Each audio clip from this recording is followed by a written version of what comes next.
नमस्कार दोस्तों, स्वागत है आपका आपके अपने चैनल विजय शर्मा हिस्ट्री पर। वर्ल्ड हिस्ट्री एमसीक्यू सीरीज़ में हम लोग 60 क्वेश्चन कर चुके थे।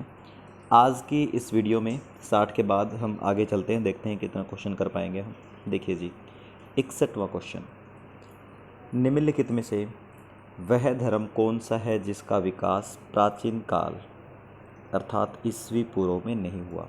देखो जी, इस्लाम धर्म इसमें डायरेक्ट दे रखा है, क्योंकि इस्लाम की उत्पत्ति 610 ईस्वी यानी कि एडी में हुई थी, तो ऑब्वियस है इस्लाम आएगा। ठीक है, इस्लाम धर्म। उसके बाद अगला क्वेश्चन है, चीन की राष्ट्रीय पार्टी एक दल है कुओमितांग की स्थापना किसने की थी। चीन का जो ये दल है ये 1912 में हुआ था और ये सेन थे, ये रहा सन यात सेन 1912 में इस पार्टी की स्थापना की थी। उसके बाद अगला क्वेश्चन है क्वेश्चन नंबर 63।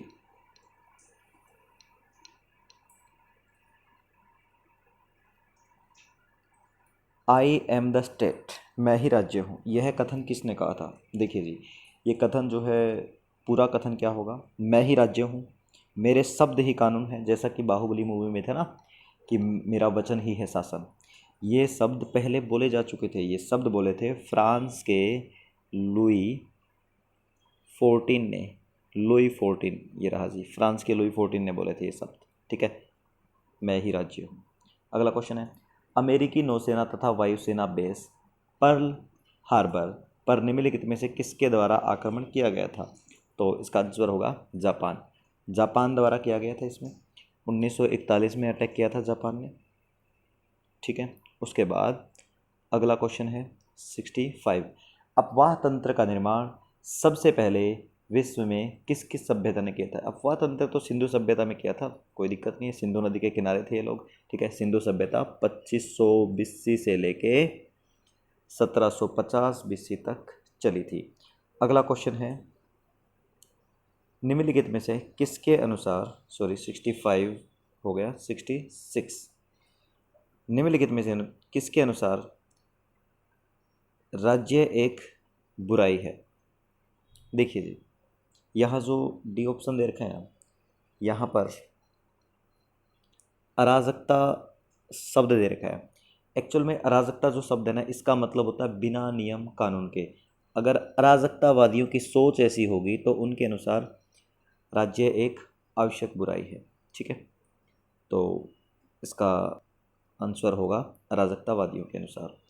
उसके बाद अगला क्वेश्चन देखिए, नेपोलियन फर्स्ट और ड्यूक ऑफ वेलिंगटन के बीच निम्नलिखित में से कौन सी प्रसिद्ध लड़ाई हुई थी। इसका आंसर होगा वाटरलू का युद्ध। वाटरलू का युद्ध हुआ था, बड़ा फेमस है इतिहास में ये युद्ध, 1815 में हुआ था। इस युद्ध के बाद नेपोलियन का पतन हो गया था। उसके बाद देखिए अगला क्वेश्चन है हमारा, क्रीमियम युद्ध निम्नलिखित में से किस किस के बीच लड़ा गया था। इस युद्ध के बारे में मैं शायद पहले बता चुका हूँ। हाँ, मैंने इस युद्ध के बारे में बताया था, जो मैंने शॉर्ट वीडियो डाल रखी है ना, शॉर्ट वीडियो डाल रखी है, उसमें डाला लेडी विद द लैम्प। ठीक है, तो उसमें इस युद्ध का जिक्र किया था मैंने। और ये युद्ध जो होगा ये रूस और तुर्की के बीच लड़ा जाएगा, सॉरी हाँ, रूस और तुर्की के बीच लड़ा जाएगा। वैसे इसमें ब्रिटेन का भी अहम रोल था। ठीक है, और युद्ध कब होगा, 1854 में। तब वहाँ पर जो लोग घायल हुए थे उनकी सहायता की थी lady with lamp, Florence Nightingale ने। 69, राजा के निरपेक्ष प्रभुसत्ता का समर्थन निम्नलिखित में से किसके द्वारा किया गया है। तो थॉमस होब्स द्वारा, थॉमस होब्स द्वारा किया गया है जी। ठीक है, उसके बाद अगला क्वेश्चन है, 323 ईस्वी पूर्व में सिकंदर की डेथ कहाँ पर हुई थी। ये क्वेश्चन तो आमतौर पे बताया जाता है बेबीलोन में हुई थी सिकंदर की डेथ। ठीक है, मगर दुनिया का शासक था, भारत पे जीतने की उससे पहुंचा था, पूरी दुनिया को जीतना चाहता था, तब इसकी डेथ बेबीलोन में हुई थी। लेकिन ये भारत में व्यास नदी तक ही पहुंच पाया था, सिकंदर व्यास से लौट गया था। मुझे कमेंट करके बताइए, झेलम के किनारे सिकंदर का युद्ध किसके साथ हुआ था। अगला क्वेश्चन है 71, 70 क्वेश्चन हो गए हमारे। और अगला क्वेश्चन है 71। निम्नलिखित में से वह अमेरिकी नेता कौन था जिसने अमेरिकी निगरों के लिए पूर्ण नागरिक अधिकार प्राप्त करने हेतु अहिंसात्मक आंदोलन का नेतृत्व किया था? तो इसका आंसर आएगा Martin Luther king. Martin Luther king. उसके बाद अगला क्वेश्चन है, सेकेंड वर्ल्ड वॉर छिड़ने का एक महत्वपूर्ण कारण था कि निम्नलिखित संधियों में से किस एक संधि का उपबंध अपमानजनक था? वर्साई की संधि, कि वर्साई की संधि से जो वर्कलोड पड़ा था तो उसकी वजह से दूसरा विश्व युद्ध भी हुआ। ये वर्साई की संधि जो है पहले हो चुकी थी, ठीक है। उसके बाद फर्स्ट वर्ल्ड वॉर के दौरान। अगला क्वेश्चन है, युद्ध पीड़ितों की चिकित्सा पर पहला जेनेवा अभियान कब स्वीकार किया गया था? 1909 में। उसके बाद अगला क्वेश्चन है, 1959 पाकिस्तान की राजधानी क्या थी? 1959 पाकिस्तान की राजधानी कराची थी, ठीक है। अब मुझे कमेंट करके बताइएगा कि अब पाकिस्तान की राजधानी क्या है, ठीक है, और कौन कौन सा शहर बीच में पाकिस्तान की राजधानी बन चुका है। उसके बाद 75 देखिए, पहली बार परमाणु कहाँ फेंका गया था? ये तो बड़ा आसान क्वेश्चन पूछ लिया, लेकिन ऑप्शन में दोनों दे रखे हैं, हिरोशिमा और नागासाकी। तो आप लोगों को एक एक बात ध्यान में रखनी पड़ेगी।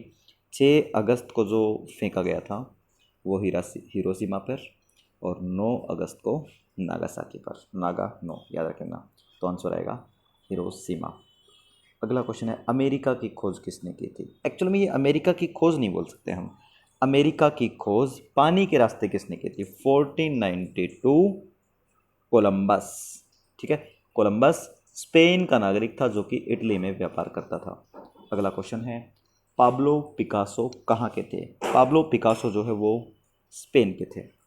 उसके बाद अगला क्वेश्चन है, मतपत्रों का सबसे पहले प्रयोग किया गया था? मतपत्रों का सबसे पहले ऑस्ट्रेलिया में किया गया था। मतपत्र कौन से होते हैं? वोटर कार्ड, ठीक है। उसके बाद गुट निरपेक्षता का मूल रूप से क्या अभिप्राय है? इसका अपनी नीति चुनना, जी नहीं। शक्ति गुटों के प्रति तटस्थता, हाँ यही इसका आंसर आएगा, ये शांति वगैरह का नहीं आएगा इसमें, ठीक है।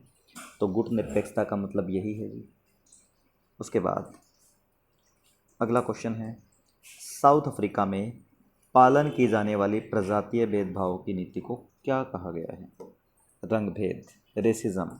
और इसके खिलाफ महात्मा गांधी ने बड़े आंदोलन चलाए थे, वहाँ पर पहली बार सत्याग्रह भी गांधी जी ने इसी के खिलाफ किया था। उसके बाद अगला क्वेश्चन है हमारा 81, 49वें समांतर द्वारा किन दो देशों को अलग किया गया है या फिर जोड़ा गया है? एक ही बात है, ठीक है। तो यूएसए और कनाडा, यूएसए और कनाडा के बीच में आता है 49वां समानांतर, ठीक है। उसके बाद राज सिंहासन पर बैठने वाला सबसे अधिक आयु की रानी या राजा कौन था? तो राज सिंहासन पर बैठने वाले क्वीन एलिजाबेथ द्वितीय, सबसे ज़्यादा उम्र की यही थी, ठीक है। और इनकी उम्र तकरीबन 89 रही थी जब ये सिंहासन पर बैठी थी। उसके बाद अगला है, भारत के समुद्री मार्ग की खोज किसने की थी? ये तो सबको पता है जी, वास्को डे गामा 1498, 17 मई।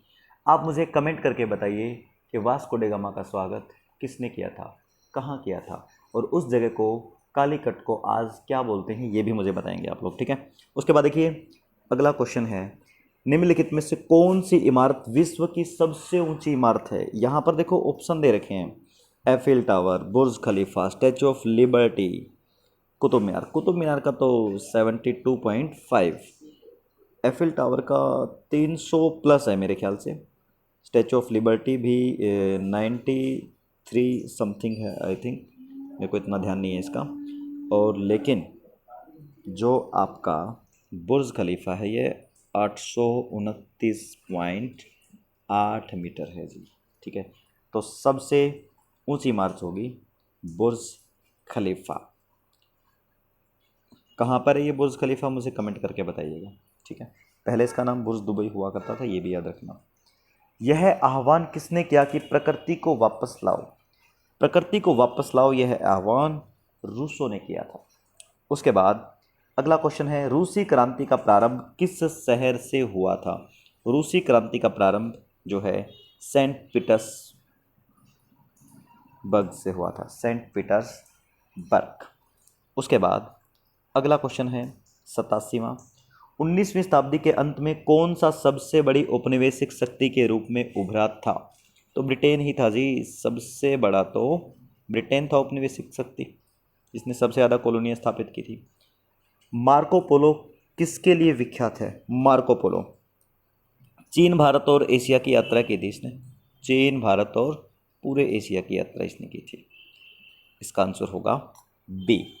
उसके बाद अगला क्वेश्चन है 89, वह रानी जिसका उपनाम था ब्लडी मैरी। ये बड़ा इंटरेस्टिंग है, मैरी प्रथम, ब्लडी मैरी। देखो वैसे आप लोगों ने भी सुना होगा, जब आधी रात को, मतलब ऐसा सुना होगा आप लोगों ने कि लगभग 3:03 पर या फिर 3:10 पर 3 बार शीशे के सामने ब्लडी मैरी बोला जाता है, तो कुछ अलग महसूस होता है। आप ये ट्राई करके देखना, ठीक है। वैसे मत करना, मेरा नाम मत लेना अगर ऐसा कुछ हो तो।